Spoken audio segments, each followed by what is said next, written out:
Hello friends, എല്ലാവർക്കും നമസ്കാരം.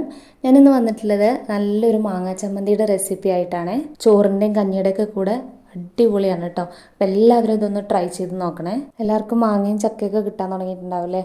അപ്പം ഇനി നമുക്ക് മാങ്ങ, ചക്ക അതുകൊണ്ടുള്ള വിഭവങ്ങളായിരിക്കും കൂടുതലുണ്ടാവുക. അപ്പം ഇന്ന് ഞാനൊരു പച്ചമാങ്ങ ചമ്മന്തിയാണ് അരയ്ക്കുന്നത്.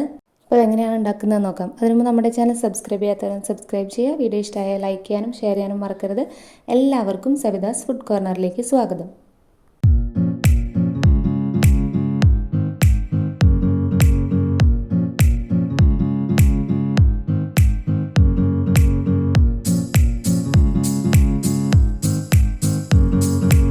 ഇപ്പോൾ വളരെ സിമ്പിളാണ് ഈ മാങ്ങാ ചമ്മന്തി അരയ്ക്കാനായിട്ട്. ഇപ്പോൾ ചിലർക്കൊക്കെ അറിയുണ്ടാവും, അറിയാത്തവർക്ക് വേണ്ടിയിട്ടുള്ളതാണ് കേട്ടോ. ആദ്യം തന്നെ ഇതിലേക്ക് വേണ്ടത് തേങ്ങ ചിരവിയതാണ്. 2 കപ്പ് തേങ്ങ ചിരവിയതാണ് എടുത്തിട്ടുള്ളത്. 250 ml കപ്പിൽ 2 കപ്പാണ് കേട്ടോ എടുത്തിട്ടുള്ളത്. പിന്നെ അതിലേക്ക് എടുത്തിട്ടുള്ളത് ചെറിയ ഉള്ളി എടുത്തിട്ടുണ്ട്. ഒരു 4-5 ചെറിയ ഉള്ളി എടുത്തിട്ടുണ്ട്. ചെറിയ ഉള്ളി അധികം ആവണ്ട കേട്ടോ.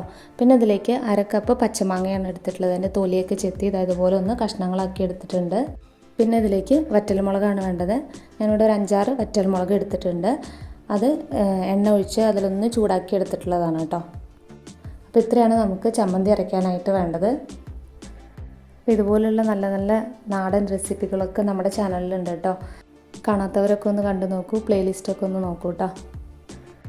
ഇനി ഇതൊന്ന് നമുക്ക് അരച്ചെടുക്കാം. അപ്പോൾ അരച്ചെടുക്കാനായിട്ട് ഞാനിത് അവിടെ ഒരു മിക്സിയുടെ ജാർ എടുത്തിട്ടുണ്ട്. അതിലേക്ക് വറ്റൽമുളക് ചേർത്ത് കൊടുക്കാം. കൂടെ തന്നെ മാങ്ങ കട്ട് ചെയ്തതും കൂടെ ചേർത്ത് കൊടുക്കാം. മാങ്ങ അതുപോലെ ഒന്ന് കട്ട് ചെയ്യുകയാണെന്നുണ്ടെങ്കിൽ നമുക്ക് പെട്ടെന്ന് തന്നെ അരഞ്ഞ് കിട്ടും കേട്ടോ. അപ്പോൾ അത് മാങ്ങയും ചേർത്ത് കൊടുത്തിട്ടുണ്ട്. ഇനി ഇതിലേക്ക് നമുക്ക് ചെറിയുള്ളി ചേർത്ത് കൊടുക്കാം. ചെറിയുള്ളി നമ്മൾ അധികം ചേർക്കേണ്ട ആവശ്യമില്ല കേട്ടോ. അത് കുറച്ച് ചേർത്ത് കൊടുത്താൽ മതി. ചെറിയുള്ളിയുടെ മണം അധികമായി കഴിഞ്ഞാൽ നമ്മുടെ ചമ്മന്തിക്കൊരു ടേസ്റ്റ് ഉണ്ടാവില്ല. പിന്നെ അതിലേക്ക് നമുക്ക് തേങ്ങ ചേർത്ത് കൊടുക്കാം. ചമ്മന്തിക്കൊക്കെ തേങ്ങ എടുക്കുന്ന സമയത്ത് നല്ല വിളഞ്ഞ തേങ്ങ തന്നെ എടുക്കാനായിട്ട് ശ്രദ്ധിക്കുക കേട്ടോ. അപ്പോഴാണ് നല്ല ടേസ്റ്റ് ഉണ്ടാവുക. അപ്പോൾ തേങ്ങ മുഴുവനായിട്ടും ചേർത്ത് കൊടുത്തിട്ടുണ്ട്. ഇനി ഇതിലേക്ക് ആവശ്യത്തിനുള്ള ഉപ്പ് കൂടെ ചേർത്ത് കൊടുക്കാം. ഉപ്പ് ചേർത്ത് കൊടുത്തതിന് ശേഷം വെള്ളം ചേർക്കാതെ ഒന്ന് അരച്ചെടുക്കാം. അപ്പോൾ അത് വെള്ളം ചേർക്കാതെ ഇതുപോലെ ഒന്ന് ചതച്ചെടുത്തിട്ടുണ്ട്. ഇതൊന്ന് ഇളക്കി കൊടുത്തതിന് ശേഷം കുറച്ച് വെള്ളം ചേർത്തിട്ട് നമുക്ക് അരച്ചെടുക്കാം. ചമ്മന്തി എന്ന് പറയുമ്പോൾ ഒരുപാട് വെള്ളം ചേർത്തതല്ലല്ലോ, നമുക്കിങ്ങനെ ഉരുട്ടിയെടുക്കാൻ പാകത്തിനുണ്ടാവണം. അപ്പോൾ അതുകൊണ്ട് അതിനനുസരിച്ചിട്ടുള്ള വെള്ളം ഒഴിച്ചു കൊടുക്കുക.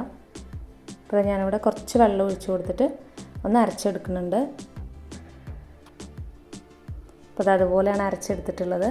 കണ്ടില്ലേ, ഈ ഒരു പരുവത്തിൽ വേണം കേട്ടോ അരച്ചെടുക്കാനായിട്ട്. അല്ലാതെ നൈസായിട്ട് അരയേണ്ട ആവശ്യമില്ല. ഈ ഒരു പാകത്തിൽ അരച്ചാൽ മതി. ഇനി ഇത് കൈ വെച്ചിട്ട് നന്നായിട്ടൊന്ന് ഉരുട്ടിയെടുക്കാം. അപ്പോൾ അതുപോലെ ഒന്ന് ഉരുട്ടിയെടുത്തിട്ടുണ്ട്. അപ്പോൾ നല്ല ടേസ്റ്റാണ് കേട്ടോ. വെള്ളം അധികമായി കഴിഞ്ഞാൽ നമുക്കിതുപോലെ ഒന്ന് ഉരുട്ടിയെടുക്കാൻ പറ്റില്ല. അപ്പോൾ ഇത് ഇത്രയേ ഉള്ളൂ, നമ്മുടെ പച്ചമാങ്ങ ചമ്മന്തി ഇവിടെ റെഡി ആയിട്ടുണ്ട്. അപ്പോൾ എല്ലാവരും ട്രൈ ചെയ്ത് നോക്കുക. എന്നിട്ട് നിങ്ങളുടെ അഭിപ്രായങ്ങളൊക്കെ അറിയിക്കുക. ഇന്നത്തെ വീഡിയോ ഇഷ്ടമായി എന്ന് വിചാരിക്കുന്നു. വീഡിയോ ഇഷ്ടമായ ചാനൽ സബ്സ്ക്രൈബ് ചെയ്യാനും ലൈക്ക് ചെയ്യാനും ഷെയർ ചെയ്യാനും മറക്കരുത്. അടുത്ത നല്ലൊരു വീഡിയോ ആയിട്ട് വരുന്നവരേക്കും ബൈ ബൈ. Thank you.